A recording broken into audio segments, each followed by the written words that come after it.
Bonjour à toutes et à tous, je suis le docteur Olivier Dufour. J'ai fait une thèse qui consistait à rendre mon ordinateur, enfin les ordinateurs de mon laboratoire capables de traiter un nombre conséquent, je parle de centaines de milliers d'heures d'enregistrement sonore pour trouver automatiquement les cris et les chants d'oiseaux, d'insectes, d'amphibiens, d'arthropodes, de mammifères, etc., etc. Je vais pas m'étendre plus davantage sur mon profil pour pas saouler les gens qui me connaissent déjà.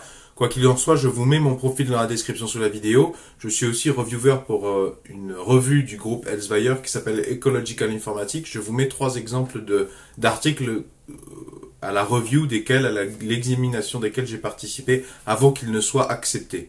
Donc la présente vidéo, c'est la suite, c'est le 2e épisode sur le débunkage d'AlphaGo. Je vais débunker surtout AlphaGo. Je me sers de Poisson Fécond comme d'une excuse parce que ce n'est qu'un YouTuber parmi tant d'autres qui raconte n'importe quoi à propos d'AlphaGo. Je fais cette vidéo pour expliquer à Poisson Fécond et à ses fans que c'est n'importe quoi de parler d'AlphaGo et d'intelligence artificielle en même temps dans le même paragraphe dans la même vidéo. Poisson Fécond a fait une vidéo qui a presque fait 1 million de vues. Je vous la mets dans la description où il tombe dans le panneau. Je fais cette vidéo non pas pour lui porter préjudice, parce que j'aime bien Poisson Fécond, je suis ses vidéos de loin depuis longtemps, je pense qu'il est vraiment bien intentionné, et c'est justement que je fais cette vidéo pour rentrer dans le vif du sujet, parce que je pense que les arguments que je développe l'aideront à se construire une idée du monde plus juste. Je pense que c'est vraiment quelqu'un avec une capacité intellectuelle et une curiosité pour comprendre le monde, pour l'appréhender. Et je sais que c'est pas facile de trouver des gens du domaine universitaire pour parler de ces sujets, parce qu'ils n'ont pas beaucoup de temps à vous accorder. Et quand en plus ils accordent du temps à quelqu'un du domaine médiatique, parce qu'un YouTuber c'est surtout un média de grande masse, il est vu comme un outil en soi. Donc le scientifique, faut bien comprendre qu'il a une appréhension du monde médiatique particulière, parce que c'est très important de rechercher des financements pour maintenir l'activité d'un laboratoire ou d'une équipe d'un laboratoire. Et ce que tu vas dire à un média de communication va influencer ta capacité à justifier ton utilité et à aller chercher des financements. Je te donne un exemple. En France, l'armée c'est un très très important poste de financement dans toutes les disciplines. Or, le chef de l'armée en France, je te rappelle que c'est le président de la République, un homme politique. Enfin, l'armée est censée être aux ordres du pouvoir politique élu.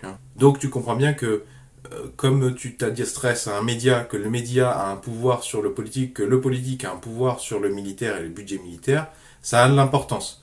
Et de toute façon, les financements accordés par des organismes, des EPIC qui n'ont rien à voir avec le pouvoir militaire, enfin les armées, les EPIC, c'est établissements publics à un caractère industriel ou commercial, par exemple l'ONF, par exemple l'ADEME. Ces organismes-là sont chargés de redistribuer de l'argent, mais sur des thématiques qui sont dans un curseur socio-politique, socio-politico-économique. Et encore une fois, le curseur politico-socio-économique se déplace en fonction de... Enfin, le pouvoir médiatique a une influence. Il y a des thématiques qui sont très très à la mode, qui sont très très d'actualité. Tu as plus de chances d'obtenir de l'argent en tant que chercheur ou un financement de thèse si tu arrives à appuyer, à convaincre que tu es en plein dans cette préoccupation à l'heure actuelle. Là, on est en pleine épidémie de Covid-19, c'est le moment de dire attendez, moi, je peux vous trouver une solution rapide, si tu peux le faire, bien sûr. Il y a 1 an, ça intéressait personne. Et le problème de la vidéo de Poisson Fécond, c'est qu'elle fait quand même 1 million de vues, donc ça fait quand même des centaines de milliers de personnes qui sont induites en erreur, vraiment dans la mauvaise direction. Donc j'essaie un petit peu d'endiguer cette impasse. Parce qu'en plus, Poisson Fécond, il a une audience qui contient une grande partie de jeunes qui sont encore doublement influençables et qui sont pourtant à l'aube de leur vie, à l'aube de leurs études. Donc c'est pas les moments de les induire en erreur. Plus on leur donne des informations de qualité, plus ils pourront bien s'orienter, ne pas perdre de temps et approfondir leurs recherches à venir. Donc Poisson Fécond, Chris, si tu vois cette vidéo, je t'invite à mettre peut-être dans la description un erratum ou des explications pour nuancer un petit peu tes propos, rediriger vers des sources un peu plus sérieuses, un peu plus précises. Ce qui m'atterre, c'est que AlphaGo soit pris comme exemple ou justification d'un développement de l'intelligence artificielle. AlphaGo n'a rien à voir avec l'intelligence artificielle. Dans le premier épisode, j'avais expliqué que c'est parce que AlphaGo, il n'y a aucune contre-mesure pour garantir qu'il n'y a pas de surapprentissage. Et que dans le cas particulier d'AlphaGo, le surapprentissage n'est pas un problème. Alors que c'est justement ce dont on a besoin dans la réalité pour avoir des machines qui s'adaptent à la réalité, qui prennent des bonnes décisions, enfin, qui prendraient des bonnes décisions, mais qui déjà analyseraient correctement les signaux qui transmettent la réalité, par exemple un microphone, un hydrophone, le signal renvoyé par une caméra thermique, une caméra optique, etc. Je vais pas réexpliquer bien sûr, hein. Si ça vous intéresse, il faut aller voir l'épisode précédent que vous trouverez dans la description. J'avais dit un deuxième argument, c'est que AlphaGo en fait ne traitait un signal complètement artificiel et aliéné, c'est-à-dire qu'en fait il y avait un humain qui prémâchait le travail à AlphaGo pour lui expliquer qu'est-ce qu'avait joué l'adversaire humain. En fait, AlphaGo ne travaille aucunement sur un signal qui représente la réalité. Allez voir la vidéo, j'explique, je ne vais pas revenir là-dessus. Donc, dans ce deuxième épisode, troisième critique d'AlphaGo, qui montre que c'est absolument pas, ça ne saurait en aucun cas être ni de près ni de loin, rien à voir avec une intelligence artificielle, c'est que le AlphaGo, il va traiter des signaux, un cardinal d'événements, tous connus et limités. Alors je vais prendre un autre exemple, plus simple. Imagine un logiciel qu'on appelle de reconnaissance optique de caractères, ROC. C'est un logiciel, tu vas lui donner une feuille de papier sur laquelle il est écrit des textes imprimés, par exemple, donc une page de bouquin, et tu vas lui dire reconnais-moi tous les mots, transforme-moi en fichier texte, parce que c'est plus intéressant d'avoir un fichier texte, notamment pour chercher les mots, etc., etc. Je pense que vous comprenez tous l'intérêt d'avoir de tels logiciels, et ça existe depuis belle lurette, parce que ça obéit justement à un besoin important. Votre logiciel, il a une tâche extrêmement facilitée, parce que si c'est un texte en français, chaque lettre qu'il va devoir reconnaître, il n'y a que un nombre limité de possibilités et qui sont toutes connues, à savoir les 42 lettres de l'alphabet. Alors, c'est pas vrai parce qu'il va y avoir aussi les virgules, les points, on peut rajouter, mais on peut monter à 20, 100, 500, 1000. Ce logiciel a de la chance parce que le cardinal des événements, le nombre de combinaisons possibles, il est connu et il est figé.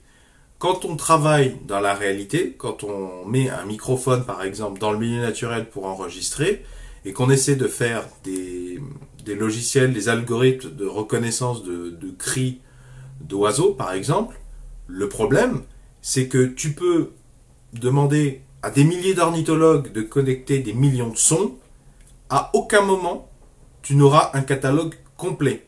C'est sûr et certain, tu peux être sûr et certain que quand tu vas aller faire un enregistrement de test, il y a des chances que tu captures un cri dont il n'existe pas vraiment de copie, voire même un cri carrément innovant. D'ailleurs, en ornithologie, il y a des espèces qu'on appelle compositrices, parce qu'elles sont connues pour composer, d'avoir vraiment, à l'inverse par exemple du hibou petit duc, qui fait un son aigu très régulier dans une gamme de fréquences déterminée.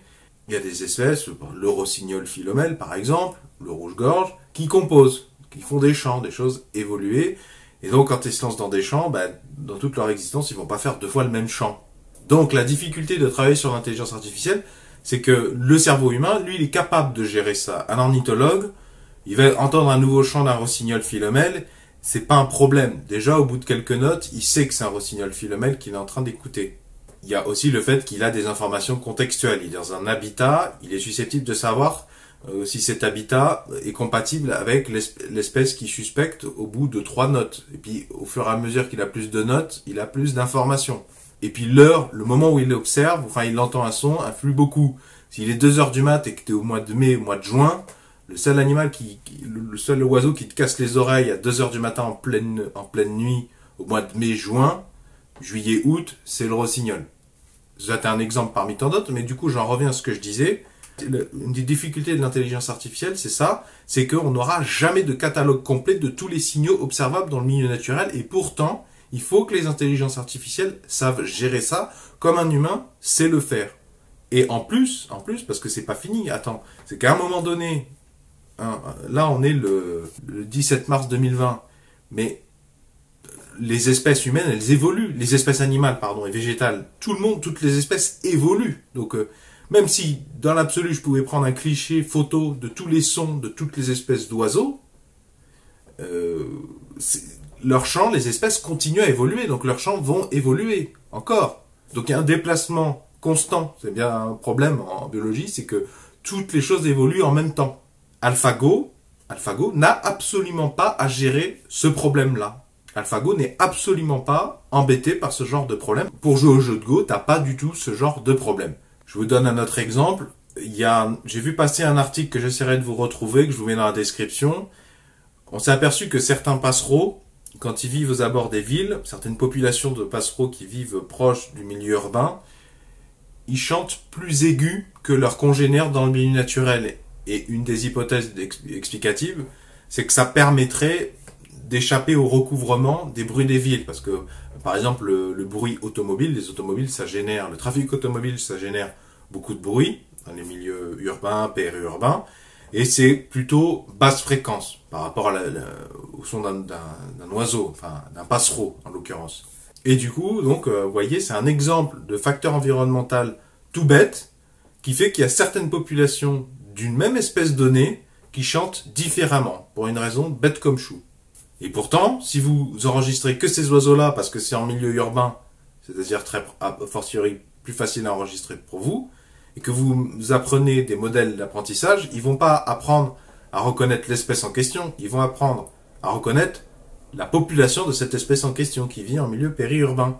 Et du coup, si vous vous l'utilisez dans des milieux plus diversifiés, incluant des systèmes plus naturels, moins anthropisés, moins aliénés, la campagne, le milieu naturel, etc., votre algorithme il va avoir du mal. Parce que les gammes de fréquences, ne serait-ce que les gammes de fréquences, sont pas les mêmes. Alors, il y a un autre sujet dont on parle dans sa vidéo Poisson fécond, c'est Sophia. Alors, à ce sujet, je vais pas en parler parce qu'il y a une chaîne YouTube qui s'appelle Fanny Bouton. Je lis, excusez-moi, j'ai mes notes derrière. Je vous recommande, si l'intelligence artificielle, ça vous intéresse, et l'apprentissage machine, je vous recommande de foncer vous abonner à cette chaîne. Je vous mets dans la description la chaîne, parce que c'est une chaîne de 2 journalistes qui s'intéressent à l'actualité quantique, à l'actualité informatique, et ils traitent aussi le sujet de l'apprentissage machine et de la soi-disant intelligence artificielle. Et ils ont fait une vidéo, c'est souvent des podcasts, ça s'écoute moi très facilement en bricolage, en marchant, en étant dans les transports en commun.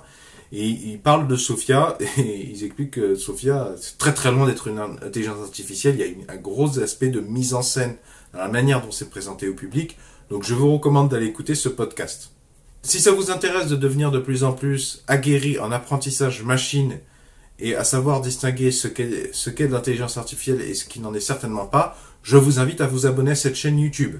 Si cette vidéo vous a plu, est-ce que vous pouvez mettre un pouce vers le haut s'il vous plaît? Ça me permet de savoir si ça vous a plu et ça recommandera éventuellement la vidéo aux gens qui sont intéressés par ce genre de sujet. Vont s'afficher à l'écran un rond suivi de 2 rectangles. Le rond, vous cliquez dessus, ça vous abonne à cette chaîne YouTube gratuitement. Le premier rectangle, c'est la vidéo de Poisson fécond en question dont j'ai parlé. Et la deuxième vidéo, c'est la vidéo que je vous recommande de la chaîne Fanny Bouton, le podcast en question.